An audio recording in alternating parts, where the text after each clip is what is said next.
Rusty George, welcome back to the Homilist Podcast, my friend. Well, thanks for having me back. I've Oh, been man. invited a lot of places to speak, but not ever invited back. So thank you. That's not true. That's not true. Well, listen, I had to invite you back because I kind of gave you the shaft the last go around. We came on to talk about you. We came on to talk about your book. We got so into the conversation. I was so intrigued with all the stuff that you were talking about. I scrapped your book and didn't ask a question about it. Felt That's terrible. all right. That's all So right. I loved yeah, our conversation I last did time. too. I did So too. fun. So I'm back. I'm back. I appreciate you giving me enough grace to say, you know what, guy, I'm gonna give you another shot at this. Talk about this book a little bit. And Absolutely. I'm on my way back through the book for a second time.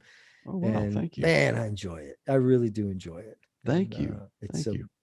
it's been really cool. I got loads of writing questions about your book and about the process. Okay. But I also want to just kind of hear you just wax a little bit about the idea, like where it came from, where the book sprouted from. So the book is called After Amen, and Hmm. what's the subtitle? What to do? What to do while waiting on God. What to do? Hey, and listen, the cover's pretty genius. I didn't catch it the first time. I didn't catch it the first time. I went back and I was like, oh, the three dots and the. Yep. I was like, that's freaking brilliant. So well That done. I got to Well give done. credit to our publishing company, Leafwood, because they came up with that idea. And I thought, oh, that is genius. Because, and Yeah. to answer your question, I think where it comes from is we've all felt that. Like we've Hmm. texted God and we see the dots come up and we think, oh, here we go. And then nothing. Yeah. Right. And I think in the book, we talk a little bit about feeling like you're ghosted by God, you Yeah. know? And so where all this came from for me is I have been a on again, off again prayer the majority of my life, like I think most Christians are. I think there's moments you get really fired up about it and you sense kind of this, I feel close to God. I feel like I'm talking to God. And then you might have a series of, I asked for this and I got it. And then there seems to be silence and you wonder why. And then you wonder, why should I even pray? And I had enough of those moments in my life that, when I became a lead pastor and I'm standing out in the lobby talking to people and they'll come up and tell me, what's going on in their life and ask me to pray for them. And I'll say, yeah, that's great. I'll do it. Are you praying about it too? And they'll say, yeah, but it's not working. Mm. I prayed about it and nothing happened. And, their questions are kind of the same. One is, am I doing it wrong? Can you do it better? Or what do I do next? Right. And I got to thinking about that. What do you do next? Is there anything that you and I can do after we say amen that might actually impact the answer to the prayer we just prayed? So I got to looking for books because that's what you do when you're a pastor. You start Sure. looking for Sure. books to give you the information you can plagiarize. I'm sorry, we're recording now, aren't we? Strike that from the record. Sure. No. Anyway, I started looking for books, and man, you know this. There's a ton of books about how to pray Yeah. and what to pray and daily prayer readers, but there's nothing about what to do after you pray. So I thought, all right, let's take a look at this. And I went to the life of Jesus and I looked at everybody that came up and asked Jesus for something because these were, in essence, their prayers. Hmm. And he very rarely looked at people and said, you got it, or no. Oftentimes it was not yet, or my time has not yet come. And then he still does it. Or, you know what, here's some mud. Let me wipe it on your eyes. Go wash your eyes, or go show yourself to the priest, or go fill these jars.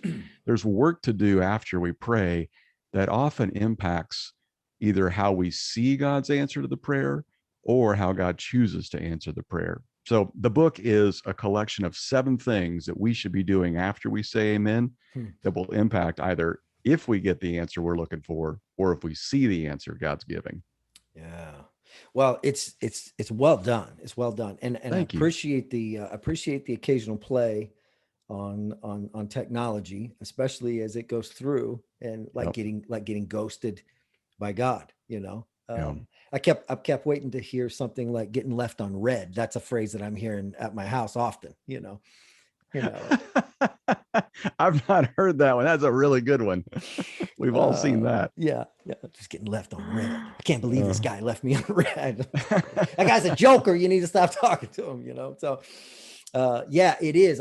So I do appreciate that. It really does give it does give it a really good cohesive feel. And part of the reason I say that, because in the midst of any sort of writing that you sit down to do, you begin to hear, you begin to hear some of the stuff, you know, like as you write, like, oh, that's cool. Oh, and that's cool. And yeah. that's cool. That was really good. It really tied a lot of stuff in. Was it difficult for you? And I want to jump back to another idea in a second, but was it difficult for you to find your writing voice differently than Mm, preaching? that's a great question, because it is different. Um, I uh, I think for me specifically, and this is my sixth book I think I've written, most of which you would have never heard of. But it's my sixth time to sit down at the computer and start banging away at something. And I think what I began to figure out was, so much of our church, when we write, we're writing for, in our case, we target a 35-year-old man who's not a Christian. Mm. And so when we preach, we often think it through that lens. This guy doesn't know anything. If he has any church background, it's only Catholicism. He's skeptical about being here. He's wondering when he can leave. He's just trying to make his wife happy, kind of thinking through that.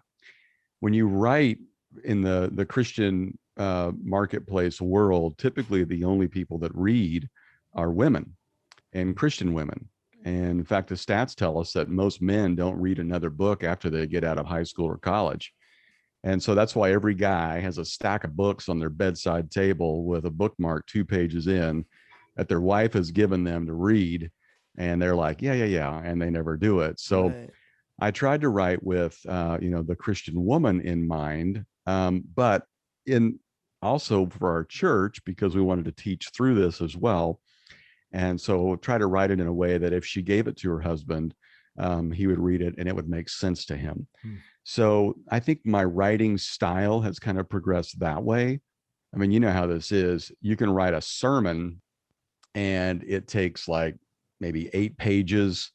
You write a chapter in a book and it's more like, 12, 16 pages or whatever. It's a lot longer. And so I remember one of my publishers gave me this great piece of advice, and that is, when you preach, you try to take a big story and make it small. It's like comedy writing. You're trying to, what words Right. can I do without? What words can I do without?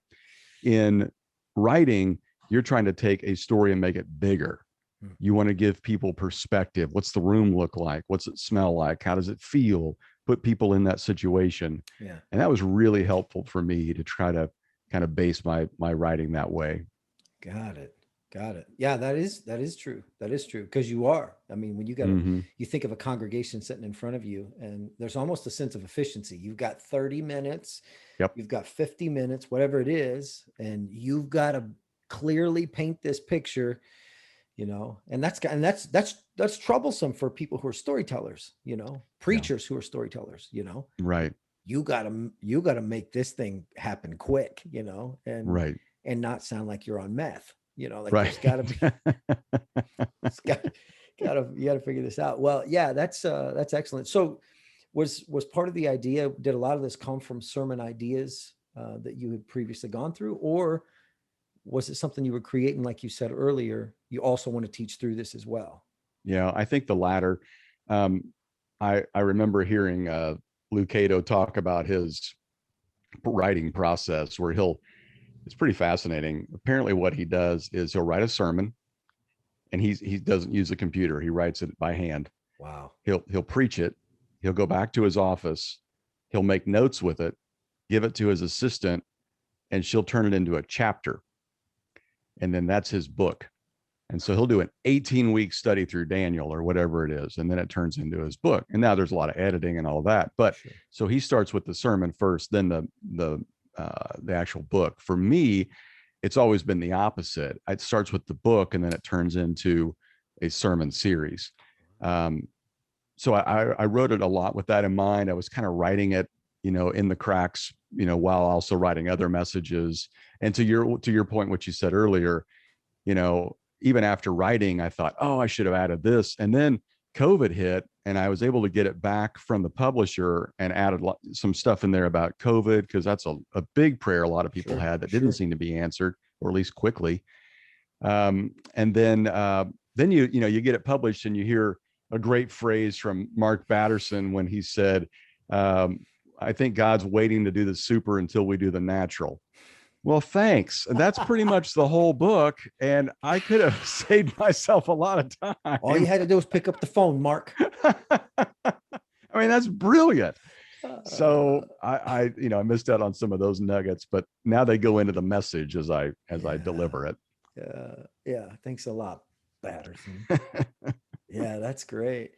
What was the old, there was an old story about somebody sitting with, Lucado, maybe at a conference, and they said, Lucado said something about, yeah, I just want you to know, like, in my writing process, I have preached all of these before they became a book. To which somebody replied something along the lines of, I just want you to know I preached all the way through yours too. Like, I preached all the way through all your books too. Yeah. That's true. Yeah. That's where a lot of us got started. Yeah, each one of these was a message. Yeah, me too, guy. Yeah, this is just so you know. Yeah, that's funny. That's funny.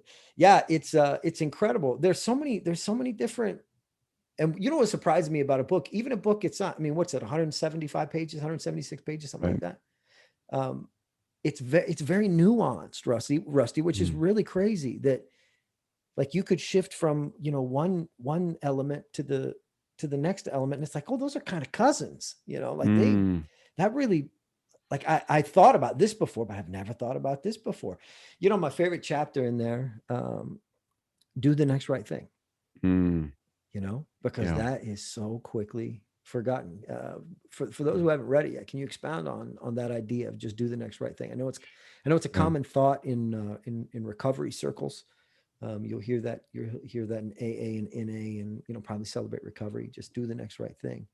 But can you? And I think the line I stole from was the movie Frozen 2, the great theological treatise that was, where Olaf says, "Do the next right thing." I think it's a song and the whole deal. But I think for us, when it comes to prayer, our posture often is to ask for it and then sit and wait. And, obviously you got to go about life. You got to get things done, but it's not even just about you throw up your prayer and then you just go about your life like you're an atheist, but rather I'm still a Christ follower, and I'm still going to love people, and I'm still going to serve people. Even if my boss is still a jerk tomorrow, I'm still going to be the most loving person, in the room. Even if my career path has not changed, like I've been praying for it to, I'm still going to work as if I'm working for the Lord. And I see this a lot of times with people that are in our congregation, and they think, I want to be in ministry like you. And I know what they're thinking. They think it'll be like church camp every day. We'll sing songs, hold hands, and, read the scriptures. And how could it ever be bad to work at a church? I think, well, listen, let me tell you, it's not all it's cracked up to be. You see the worst in people. Yeah. You do see sometimes the best. The highs are really high. The lows are really low. Suddenly your place of worship is your place of business. There's just a lot of nuances to it that make it weird. But what they're telling me is, I want to do this job. And my answer to them is, okay, we'll pray about it and maybe start taking some classes. But until then, you keep working the job you have, because you have something I don't have. You get to work with non-Christians. You get to be the biggest and brightest light in your dark world. Keep doing that. And so it really is about, until I see the answer and what's next, I'm going to keep doing what I know to be the next right thing. Right. There's that great line that we all quote, and I'll say it in King James Version, because that's the way the song goes. Thy word is a lamp unto my feet and a light unto my path. And what we forget about, and I didn't know this for years, was that the light into my path back then was not the big, 8D battery mag light that shines clear down the street, but rather it was a candle that you would wear on your ankle. And the only thing you could see was the next step. And I think that for us, especially as Americans who are so programmed out, scheduled, way down the road, vision setting, Michael Hyatt believing, and I love Yeah, Michael Hyatt, sure. um, we get so focused on the vision and the goals, we forget today I got to love my neighbor. Mm. You know, today I need to get my dumpsters in earlier, otherwise I will make my neighbor mad. Yeah. Today I need to serve somebody who's less fortunate. You know, just the blocking and tackling, so to speak, Yep. until God gives us that answer as to what's next. Yeah. Yeah, that's good. Probably let's see, right around 150, 160 days ago. It's probably an easier way to say it, but this part of the program. I was talking to a friend of mine, Sergio Rizzo, Yeah.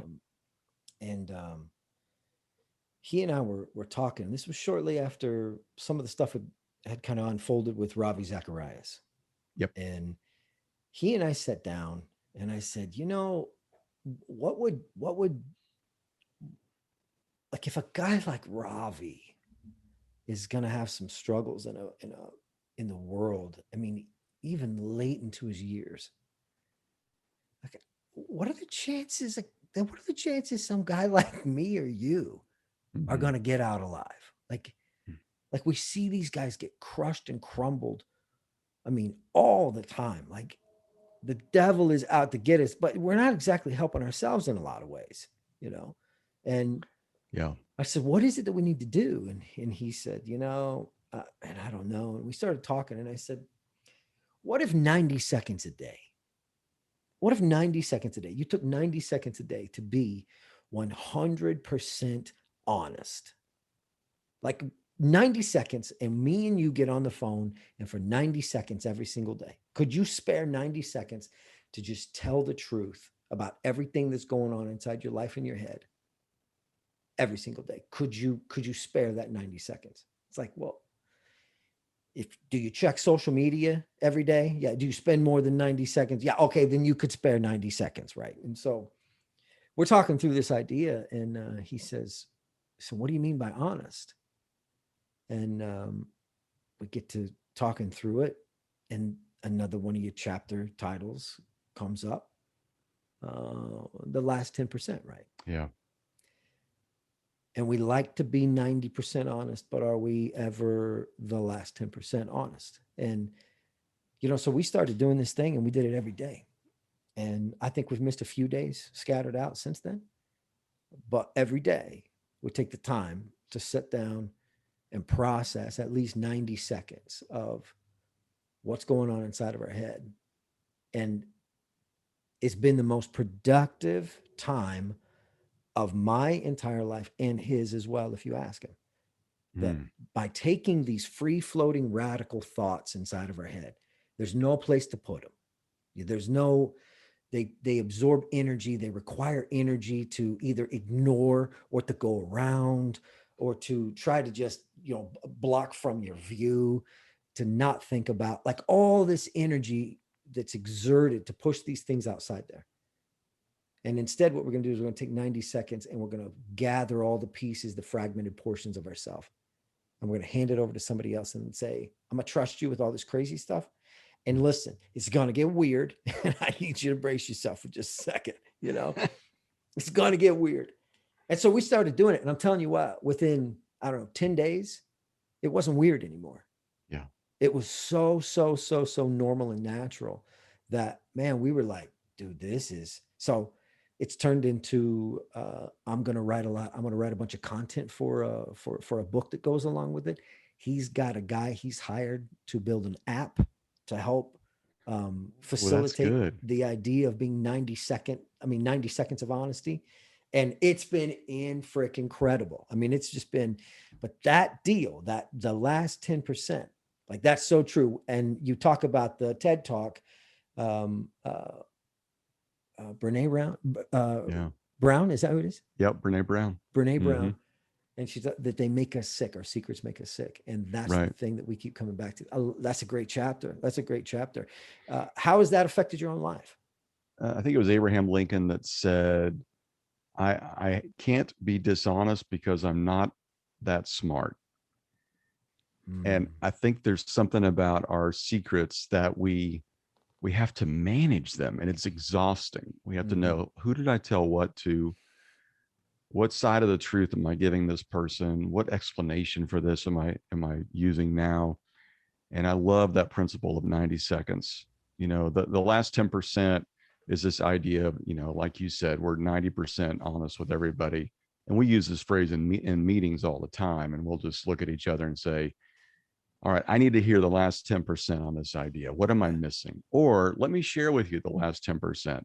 There's another great phrase that Jeff Henderson uses. What's it like to be on the other side of me? For people just to be honest with each other. I think that's brilliant, to have somebody you can really shoot straight with. I've been thinking a lot about that question regarding people like Ravi. At the time we're recording this, one of the most popular podcasts out there is The Rise and Fall of Mars Hill. And we're learning about just kind of the dark nature of a narcissistic leader and how that, plays into it. And, I would like to say, well, I think there's certain Myers-Briggs that are more prone to do that, or there's certain Enneagram numbers like 8s or 3s that are a little bit more focused on achievement or challenging, and they're more likely to become narcissistic. But listen, the root of all our sin is pride. And left unchecked, it's going to turn into this awful monster. So I like what Brian Tome out of Cincinnati, he has a podcast called The Aggressive Life, which is aggressive. But he made a comment, I think it was on the conversation with John Acuff, and he said, I've studied every demise of a public figure in ministry for the last 20, 30 years, and they all have two things in common. Number one, and you would guess this, they have no accountability in their life. Nobody around them that can look at them and say, no, or dude, you're off the rails on this one. Second thing was surprising. They have no hobbies outside of work. Nothing to take their mind off the day to day. And you think about that, if you don't, then you're consumed with your job. You're not just a workaholic. You become, my life revolves around my job. Everybody else should feel the same way. And you just develop this narcissistic mentality. No wonder you think you can do whatever you want to do, So I think that I'm trying to watch those two things, because you're right. I mean, these scandals are just, they're awful for everybody involved, and they live on so long after you're gone, and the devastation and the wake you leave. I just don't want to do that to the church. Yeah. The identity thing that gets lost with the no hobbies. You know? Like your identity becomes like your first name's not Pastor Rusty. Yeah, that's right. I mean, it's not Pastor Jared. It's like you're a guy who also does a job like other people do a job. Like that can't be the only thing there, Right. And it's so hard. One of the things we've been talking about with some of the men's groups and some of the guys that I spend time with is, men are really good at planning out the first 40 years of their life. They're good at that part. What we do is we build and we build and we build and we get our little empire, and we get it all groomed just how we want it. We do the landscaping. It looks beautiful. We run our flag up the pole, kingdom of, and we get it all lined up. And then we do that same thing that David did, and we kick our feet up. And that's the moment. That's the moment. We worked so hard, and then that's the moment. Like we just, okay, so I'm done. It's like, guy, like that is not it. Like, yeah. I always go back to that. David tells God, I want to build the temple for you. I got this beautiful palace. I want to build you a beautiful palace. And this is going to be so great. And God's like, what guy? Hold on a second. When in the world did I need a house? Like, this is crazy. And plus, if I was going to have a house built, you think I'm going to ask you to do it? Are you kidding me right now? You got blood all over you. You're a warrior, fella. Like, this is what you do. Like, you're a killer, like you're a killer. Like, this is what I made you for. You're not a holy man. You're a holy terror. This is what you do, You Right. swing the sword. You keep swinging your sword, and I will give you somebody in your family who will build me what it is that you think I need so badly. Like, there you go. That's Yeah. what you can have, And man, you see so many guys do that, and they get lost. They get lost in that. This is my identity. And then once you're there, that thing gives out. It no longer provides the same dopamine, the same adrenaline, the same fulfillment. It no longer provides it. And then what you've got is you got 40 more years to try to sustain a thing that you barely even care about anymore, because like you worked so hard to get here and it can't push the button anymore. It Right. doesn't fulfill you anymore. It's heartbreaking. It's heartbreaking. I hate seeing that. I hate seeing it. But there's a part of me, if I'm honest, boy, I don't want to end up in that category. Even Right. even if all I do is a failure Right. by normal standards, I don't want to be in that category. I just don't want to be in that category, because it looks like a lot of dudes smarter than me end up in that category. Man, it's dangerous. That's dangerous. I just finished a book over the past few weeks reading that is called Falling Forward. It's by a rather controversial person, Richard Rohr. Sure. Not everybody agrees with him. I get that. He's a mystic, but his premise is exactly what you're saying. And that is, we spend the first half of our life building our kingdom, creating the vessel in which will contain all our truth of life. And most of us during that time make a lot of mistakes. And we get to what should be the second half of our life, where we live out of the knowledge of the mistakes we made and move forward. But unfortunately, most of us just spend the rest of our life trying to rewrite the past. You think about the recurring dreams we have. Oh, I wish I'd done this in high school. I wish I would have chosen this degree. I wish I wouldn't have done that. And all the mistakes we're trying to fix or rewrite, or a lot of us are living up to some image that our dad set for us that we've never quite ascended to. You said, just learn from those and then move on. And that's the second half of life that you've got to get to. It's that whole, what's the analogy? You spend your whole life climbing a ladder only to realize it was against the wrong wall. So let's don't rewrite our life. I can't go back and redo high school, though there's 1,000 things I do differently.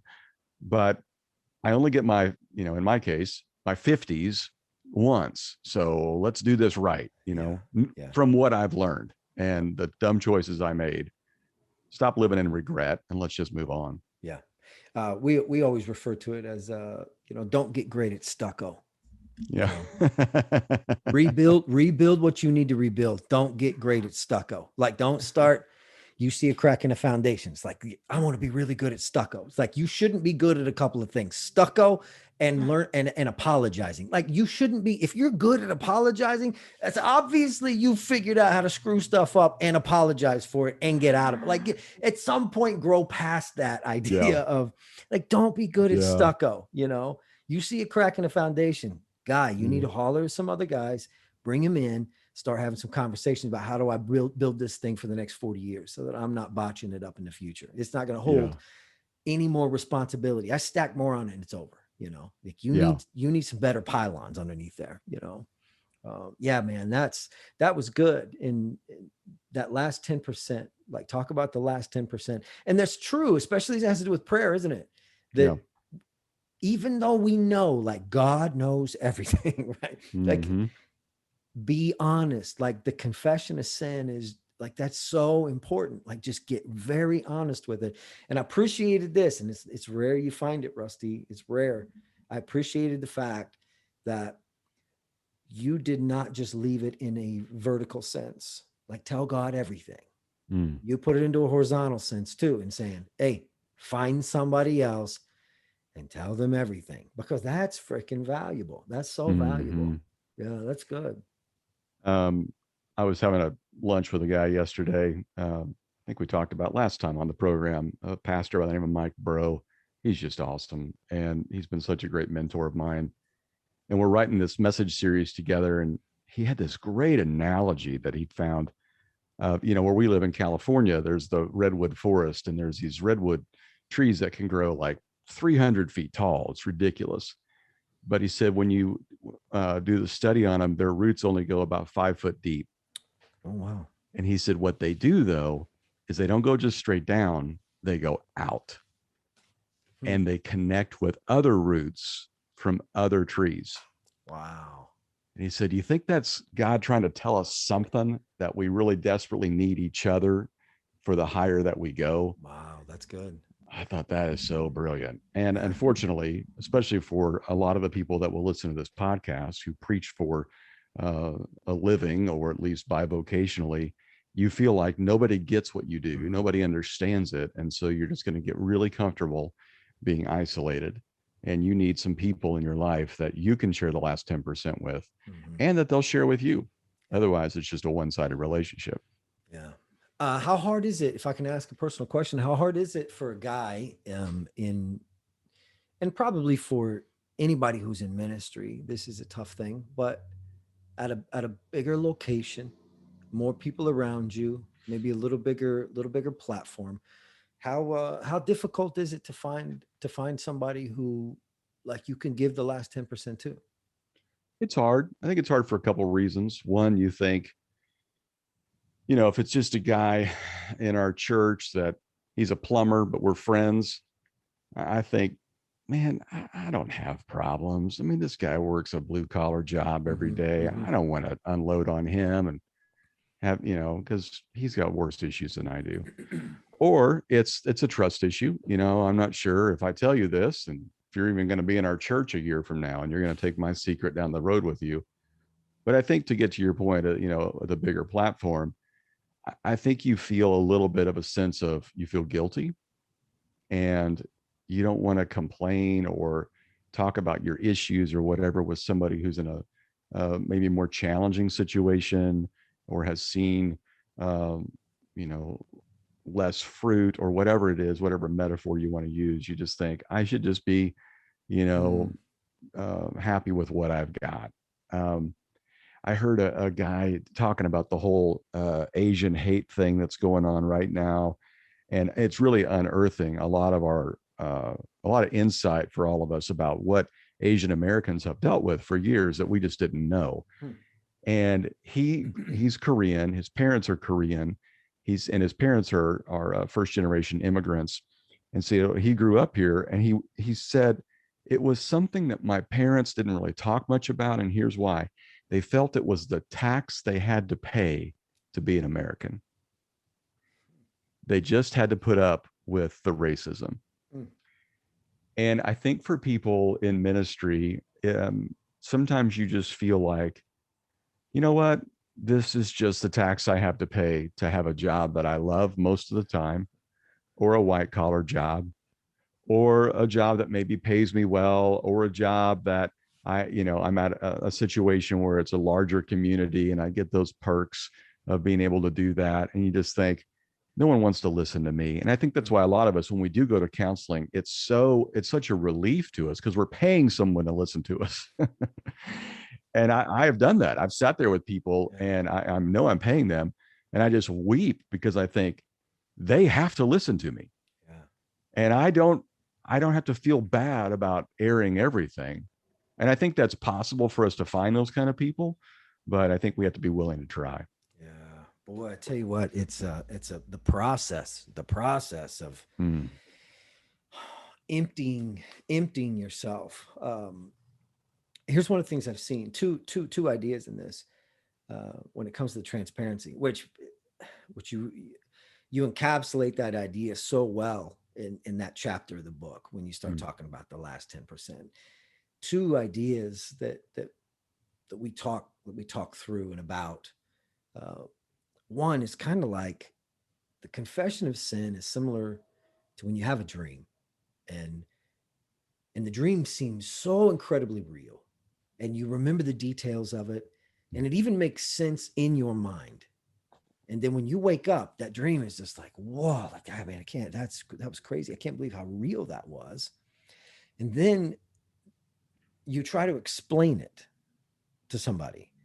And it's like, yeah, so Rusty, I had this dream about you. And I don't know, you were chasing me with a hypodermic needle. And we were in Bartlesville, but it was actually the Coffeyville Hospital. And it's like, the whole context of it just falls apart because the dream can't make sense outside the vacuum of sleep.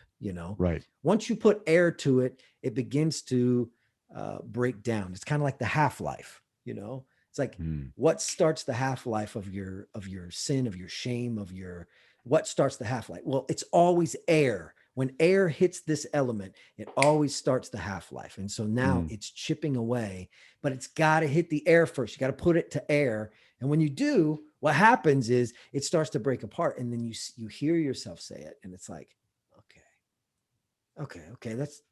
Man, it was so much bigger in my head. It was so much more terrible in my head. As a pastor, how many times have you sat with somebody and they said, can I tell you something? It's really embarrassing. It's really terrible. And then they say it and you go, oh, like I can get there I can get there. Like, is that terrible? It's like, yeah. No, I've heard way worse, even today. Yeah, I've done way worse, even today. Yeah, but it starts that half-life, and that idea of when you put air to it, it begins to break down. And man, that's such a helpful thing in the process of learning how to do it. The other idea is, men, their relationship has always been one of usury. And we've done this tribally. I mean, through the centuries, we've done this tribally. If you're a great hunter and I'm really good at tanning hides and you need blankets, but I need meat, we learn how to do this thing. And we learn how to, like, this is the thing I need. How many things do you have in your garage that belong to another man? You got his extension ladder. You got his chainsaw. You got his ratchet set. You've got his generator, whatever it is. Like, this is the way men work. And we freely give these things. And I think sometimes what we forget is when another man, another person for that matter, takes their sin and they hand it over to somebody else, like, the thing you find so shameful about yourself that you hand over to me, it weighs nothing to me. It weighs nothing. It doesn't weigh on me. Like, I'm pleased to keep it in my garage. I'm pleased to move it into my house. I'm pleased to hold this thing for you so that you can navigate through life, and vice versa. I give it to you. You're honored that I would even dare unzip my chest and pull out my heart and hand you this. You're honored by that. And I'm going to hold on to this. Like, I hope he does.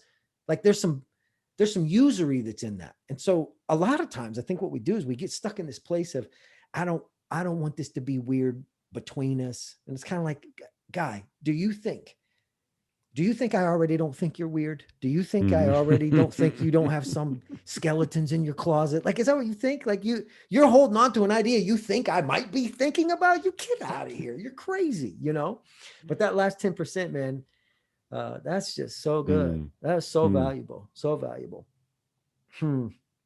These more difficult seasons, dark nights of the soul, we turn our anger and depression against God at times. Why is that the natural posture when we begin to not hear from the Lord, or we think we're not hearing from the Lord? Like, why is that the natural reaction? Yeah. Don't you just love that about the Bible? Because it's just filled with all these people just mad at God, just yelling at him. Right. I love the phrase I think it's in Lamentations, maybe it's in Jeremiah, where he says, nothing is too difficult for you. And, when I was growing up, that was a song we sang in children's church, and it was upbeat and we're happy.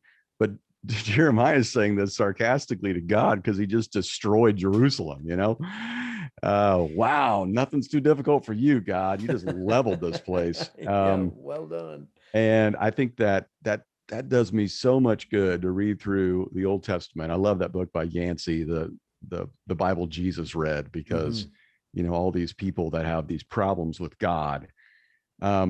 I think it's easy for us because when we run out of people to blame, we have to blame somebody, and we run out of people. We think, well, who's the almighty over everything? We got to blame God. There's an old expression that is, we don't all want a God, but we all want a devil. We all need an enemy. We need someone to fight, someone to blame, which I think is what made 2020 so difficult, because we had a confusion as to who the enemies were. Right. Is it the virus? Is it China? Is it the government? Is it the Republicans, Democrats, masks, no masks, whatever it is? Yeah. So We all got divided on who to put our resources against. But when you're going through a dark night of the soul and you think, boy, nobody else could have caused this or allowed this to happen other than God himself, then you're just mad at God. Mm. And I think it's important for everybody to know that he can handle it.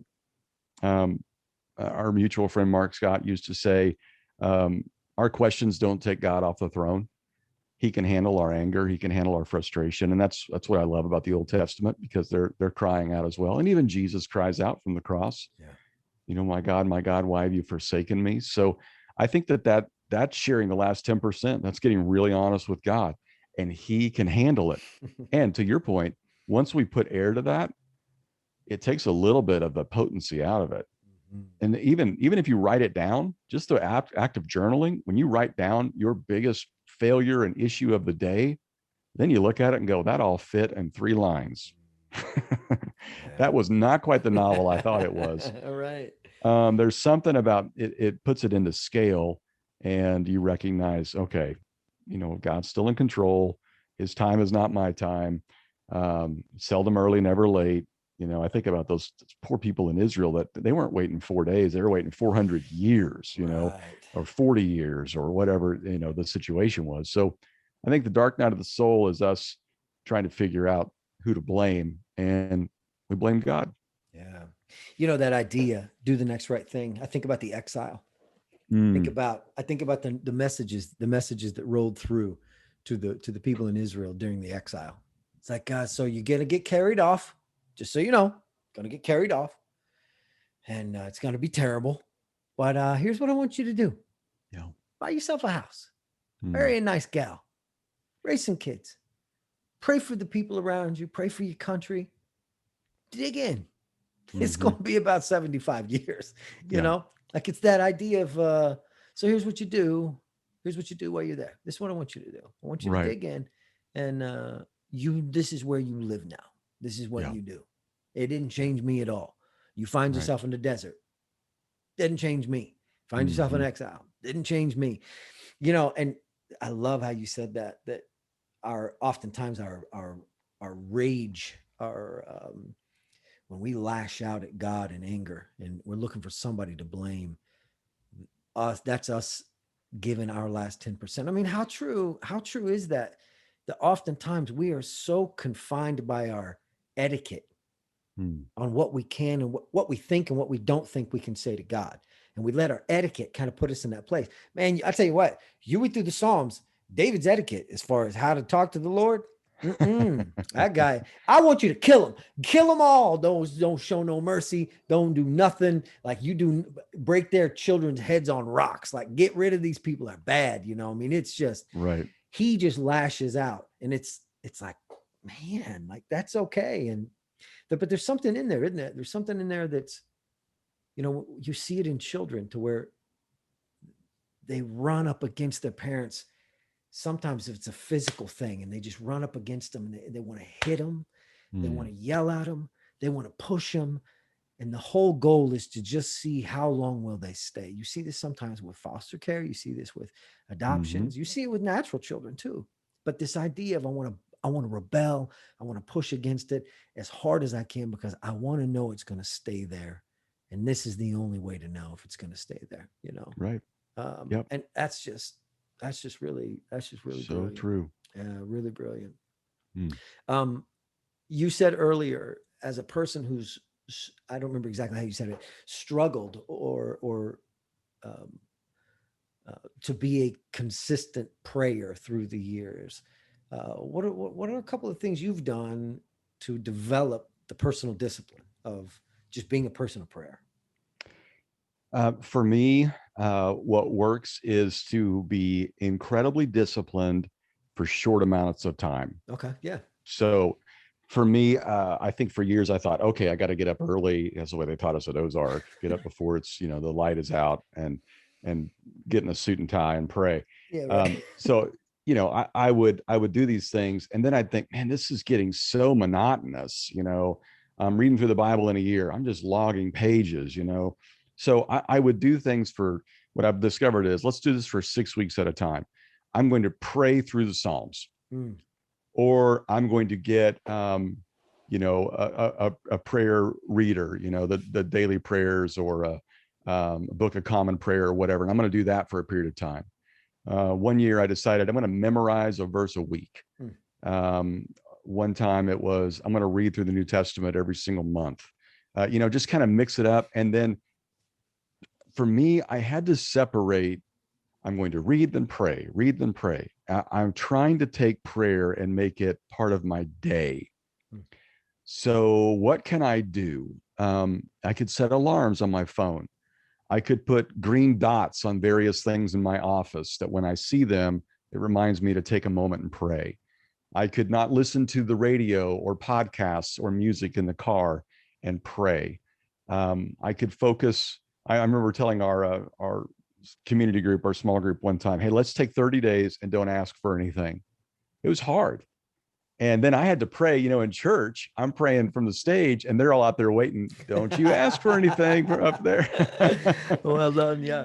Yeah. But you got to get really good at, how do I just thank God for things and confess things and that kind of stuff. What if we took 30 days and we just prayed the Lord's Prayer over and over again and kind of made it our own? Just little nuances like that, I think, allow you to kind of mix it up, but you develop a habit as well as to, I'm going to be in conversation with God throughout the day. Yeah, that's good. One of the things I found for me is if I take a verse or a couple of verses and I memorize them and then I pray through that verse, that idea of scripture just unfolding and unlocking not only itself but me. And this, it's like a mirror with a mirror, right? It just like you can see layers into layers into layers. And as I memorize it, as I pray through it, all of a sudden, like it triggers different thoughts. Even if the interpretation doesn't change, it triggers these other thoughts and these other people. It's like, oh yeah, that's this situation. That's this situation. Like that makes sense. That's this person in my life. I need to pray for them. I need to lift them up. I need to do that. That's been a helpful process for me. But when you talk about like more of a part of your day,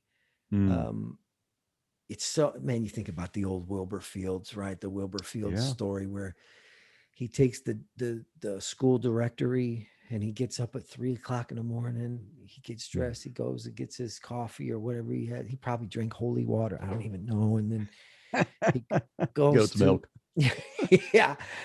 He goes to the school and he prays for every student in the directory every day for 160 years, like however long it was. It's just right. You hear that and it's like, man, do you know how much medicine it would take for me to stay focused that long? Rusty, there's no chance. There's no chance. I mean, learning to tie it into what can I do? What can I do? I mean, I'm way too off the cuff. I'm way too impulsive. I need it to be a little bit different, and I need a little different flavor, and I need to be willing to pursue that without the guilt, without the shame, without the somebody else's the way somebody else does it being, the standard. Do you wrestle with some of that? Do you wrestle with some of that stuff yourself? Oh yeah. And I certainly when I was younger, like you said, you hear about all these great stories, the Wilbur Fields, the Seth Wilsons, the Don DeWalt, who would literally get up and shower, shave, and put on a suit and go outside and, talk to God. And I thought, that's what I got to do. I got to be like them. And I think the older I've gotten, the more I realized, no, I've just got to be me. This is the way that I think. And I think for a long time, I just suffered from that silver bullet mentality. In other words, there's only one way to do things. Right. And if you find that one way, it's guaranteed success in ministry and spirituality and your relationship with Jesus. And so I spent probably 30 years searching for the right way for all those things. Marriage, raising kids. And then you realize, wait a second, there's success stories from a lot of different angles. Let's figure out who I am, the way it works best for me, because that's who God created me to be. If I truly am, his masterpiece, as Ephesians 2 says, then let's go ahead and be that and see how he walks me through it along the way. And it's not going to be a one size fit all for everybody. And it's important. It's important as pastors that we almost not just model that, but even teach that on some level, that, hey, don't get lost in, like, yeah, like, I'm not Rusty George. Like, I don't think the same way you think, me looking at the congregation going, like, Yeah. you got to pray the way you pray, like, Yeah. but doing it right. I mean, it's kind of like with your kids show up, and we had this great conversation yesterday, and my daughter, so my wife coaches volleyball, and within the school system. Mm. And my youngest, she's a freshman this year. She said, "Would it be okay if maybe I don't play volleyball? Mom's gonna be the coach, but I'm thinking maybe I don't want to play. Maybe I don't want to play volleyball, in school. And would that be okay? I really want to be a cheerleader. Would that be okay?" And we had to sit down and have the conversation of, like, listen, when it comes to the activities at school, what you do is of little interest. It's of little concern for us. What you do, how you do whatever it is you're doing is what we care about. Like, how Mhm. are you pouring you into it? Are you Mhm. working your hardest? Are you letting the best version of you come running out? And I think in a topic like prayer, that makes sense too. Do you agree? Yeah, absolutely. I remember going to Bible college and I'm reading all these great books and I'm thinking, well, that's what everybody should do. And then I Mhm. realized my dad is a welder. Okay. All right. He's not going to sit down and read Bonhoeffer for, days on end and get into a men's group and Right. discuss it, Right. Talk about his feelings. Right. Exactly. Yeah. Exactly. That ain't happening. But what is important? Well, what is important is to, submit himself to the lordship of Christ on a daily basis, however that person chooses to do that. I Yeah. I heard this great story of a guy who he's new to following Christ, and this is what he decided to do. Um, he put his cell phone, which is his alarm, in his slippers, and he shoved them under the bed. So his Okay. alarm goes off. He wakes up. He has to get down on his knees to get his cell phone. And he thinks, well, while I'm down here, I might as well pray. I mean, that is a built in mechanism Wow. for prayer. Wow. Maybe for you, it's something different, but it's more Yeah. of the I'm going to develop this. I'm going to be good at it. And it's the whole, can you run a marathon tomorrow? Most of us can't, but Right. we could train to do that rather than just try. Yeah. So I think in our case, when it comes to prayer, what if you took 30 days and you actually believed that God was listening? Hmm. And what if you prayed as if he was going to say yes to all of your prayers? Just start with Wow. those two premises. That's You don't great. have to pray for hours. You can pray for 5 minutes. You can pray for 1 minute. Just start right there. I think that would change our perspective greatly on prayer. What's the old Jesus prayer that a lot of us learned how to pray? Jesus Christ, have mercy on me, a sinner. Okay, let's just pretend he's listening and let's pretend that he is going to say yes to that, which we know he already has. How do I live my life differently if I know I've received mercy? Well, now I'm more likely to give it. Hmm. Now I'm more likely to live content and joy filled. So I think it's just kind of developing that practice, however you choose to do that, wherever you choose to do that, for as long as you choose to do that. Yeah. Probably the worst thing we can do as pastors is to get up and say, this morning I prayed for 3 hours before I came in to preach. And that's typical for me. And so, because people are thinking, oh, that's what I got to do. And every guy out there is resentful to you for two reasons. One, they don't want to be that. And they think that their wife is attracted to that. And now Mm. they resent you because you're now the spiritual leader and they don't like that. So what I've found is the more I tell stories about how much I've screwed it up in the past, the more likely people are to lean in and try whatever I'm trying now. So Wow. share your weaknesses. I joke about Yeah. that Don DeWelt story because a roommate of mine and myself, when I was in college, we decided to do that. And we got up and we got showered, put on a suit. We went outside and opened up our Bible and just fell asleep. So we it did not go well. Uh, Left the rest of the day in class. mm, So share your weaknesses. I think your people will appreciate it. yeah. So along those same lines, some of the covenant groups. Have you been in some Mm. of these covenant groups? I've, yeah, to some degree, yes. Yeah. Do you? I got a call. I got a call not long ago from a guy starting up a covenant group. And this is one of those one nationwide. I Mm. don't remember how the Zoom calls and once a year we meet and all the thing. And it wasn't going to work. It wasn't going to work for me. Um, but like I like the idea. I like the idea. I think there's some people like that's really good for them. Do you see some value in some of that? Yeah, because it involves accountability. Yeah. I think anytime you get other people involved in your life, the more likely you are to do it. Yeah. You know, it's just like working out. If you got a workout partner, you're more likely to show up because you don't want to let them Guaranteed. down. Yeah, guaranteed. But if everything's just left to your own self discipline, you know, a lot of times our willpower doesn't make it. Yeah, yeah, that's true. Which is the best form of accountability for you? What have you found for you? Close friend, somebody geographically close to you, somebody not geographically close to you. What works best for you? You know, right now I'm in a season in my life where my closest friends are five other pastors, different sized churches, Mhm. but we all get it, and we all understand kind of the hardships of ministry, and we're able on Sunday afternoon to text each other with our biggest faux pas of the weekend, you Ah, know, or the craziest thing that happened, or you won't believe this, so and so said this to me, you know. One of our guys texted and said, I preached on Malachi 3 and I misspoke and I said, bring the whole tithe to the whorehouse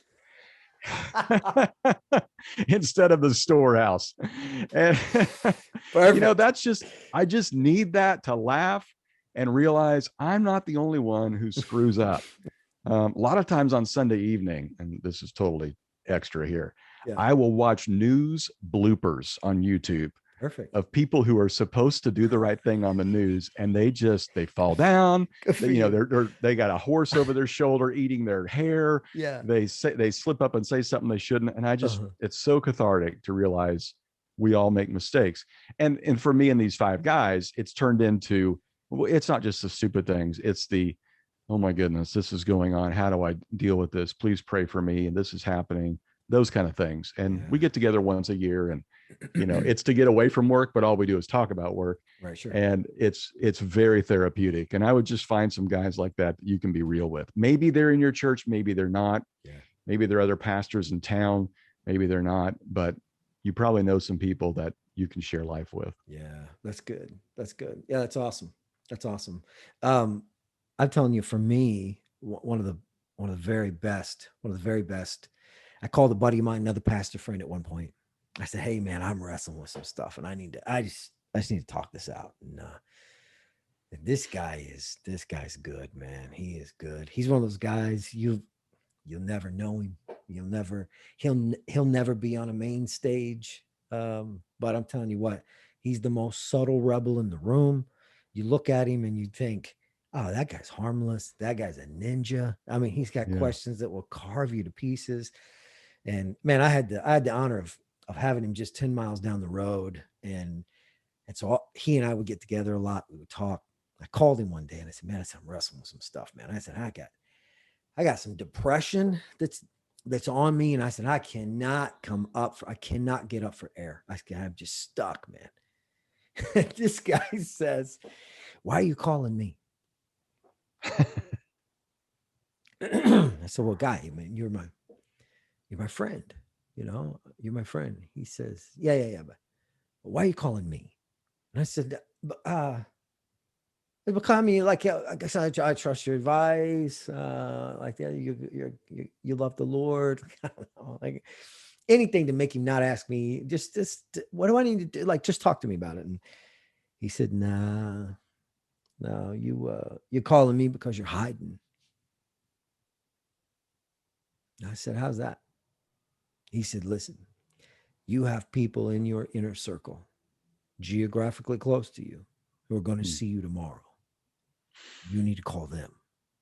Mm. Those who can, they can monitor what's going on in your life from day to day.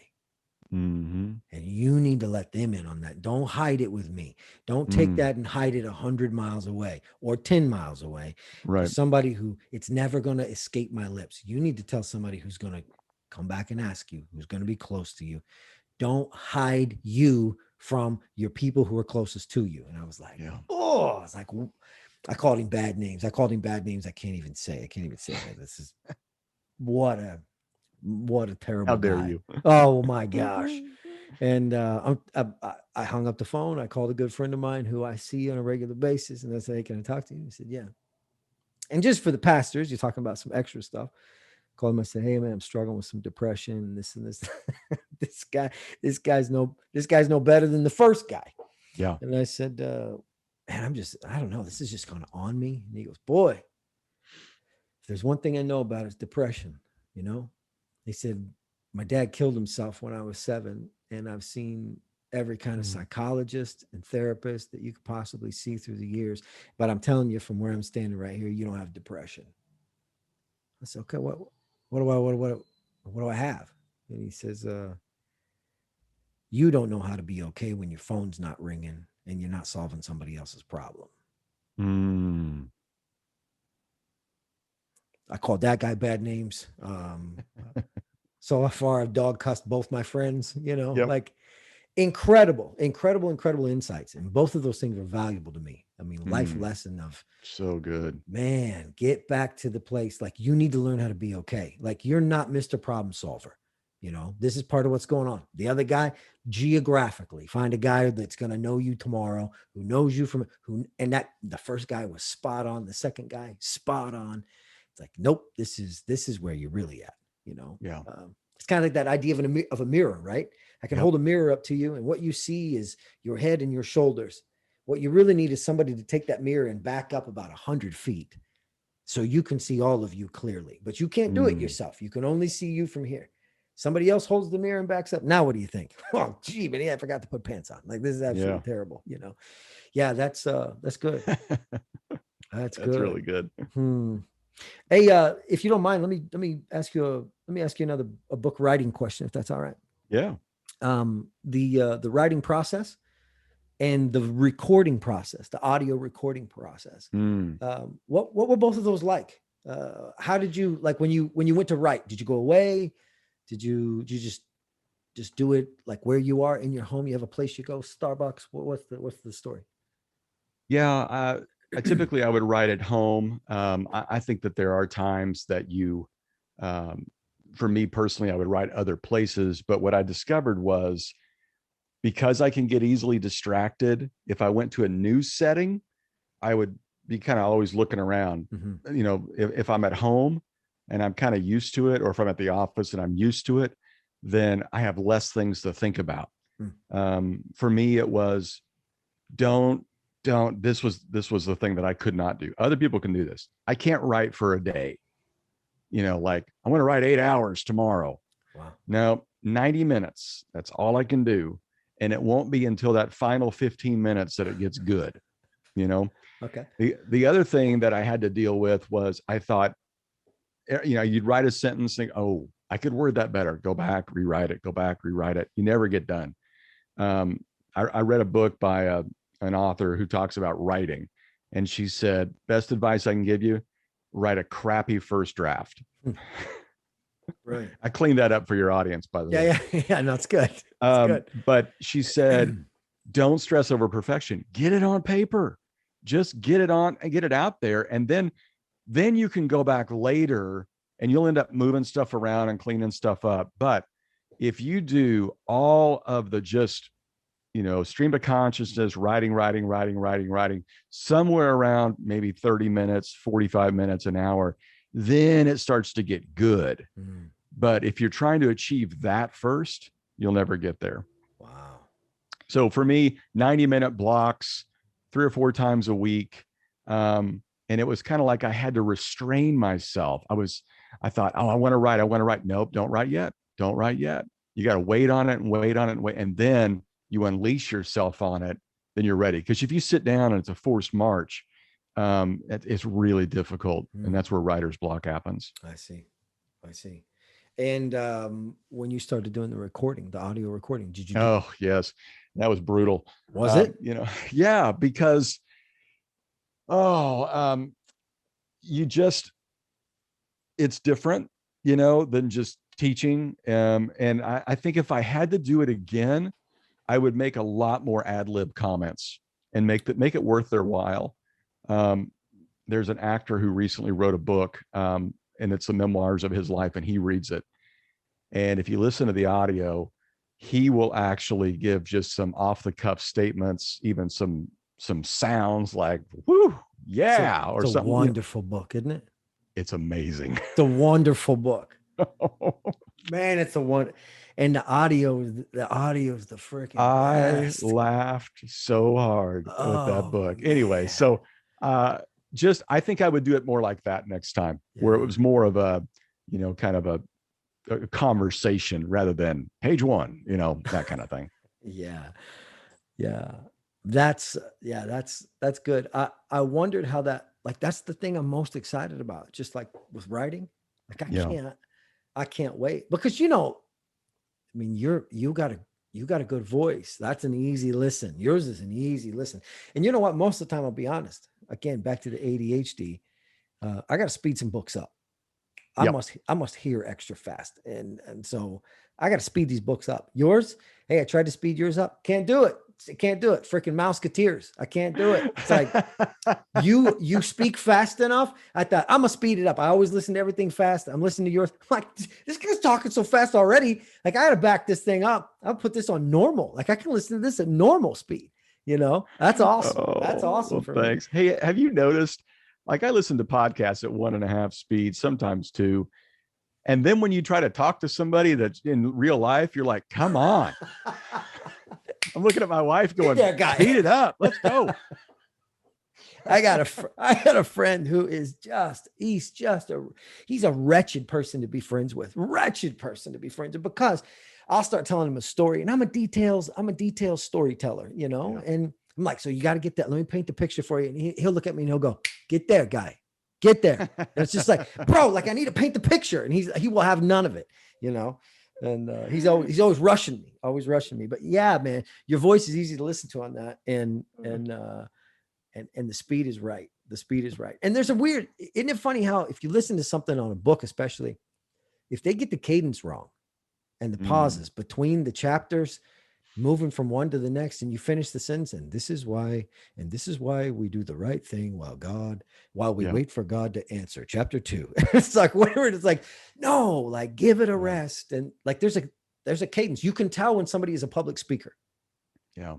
You're right. There is that pregnant pause you have to have, which I noticed was the toughest thing about, during COVID, when we're all doing messages online, and you're using a manuscript and you're using a teleprompter, which a lot of us found some way to do that. Yeah.